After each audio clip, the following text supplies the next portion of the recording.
Hi, I'm a content creator here on YouTube, and oftentimes I need to add text to my videos, like this for example. But there's a huge difference between adding this simple text to this. This looks much more professional. And up until now you had to sit in DaVinci Resolve and analyze it frame by frame to cut yourself out of the background so the text can be behind you. But ain't nobody got time for that. I have a full-time job and I'm not gonna sit for hours just for one text for my videos. Which is why DaVinci Resolve Studio, the paid version, introduced Magic Mask, which uses AI to mask yourself out. There are a few caveats which I'll go into later in the video. But first let's start with, what if you don't have the paid version of DaVinci Resolve? Most people buying Blackmagic cameras get a DaVinci Resolve key, and some people have more than one camera, which is why they sell it on eBay. This is how I got mine, from a friend. And make sure you buy it from a reputable merchant who has a very high rating, and you can usually get it at half price, so it's really worth it. Just buy it once and that's it. Once you buy the key, download DaVinci Resolve Studio, and let's hop on to the computer and see how we do it. Because it's relatively simple.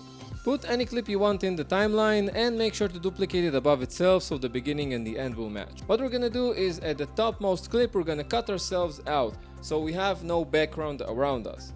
Then, because we have two layers, we can shove anything we want in between them, like text for example. So hop into the color grading tab, create a new node and click Magic Mask. How you do it is you take this pen which shows plus and just dribble over the layer you want, and it's pretty smart about its choice. Then you click play and you can choose either faster or better. I used better, I didn't have any problems with my computer. If you have issues, go with faster. Again, I didn't see any loss of quality or any difference between the two. Just let it run for a while, it depends on your computer. And once it's done, you can watch over the footage or click here to watch the mask itself. If you have any issues, you can click this minus here in a specific frame and then you can click play again and it re-renders it. Before we go to the caveats of Magic Mask, make sure to like this video if you've enjoyed it so far and found value in it, because I want more people to find value in it. It's great and it saves a lot of time.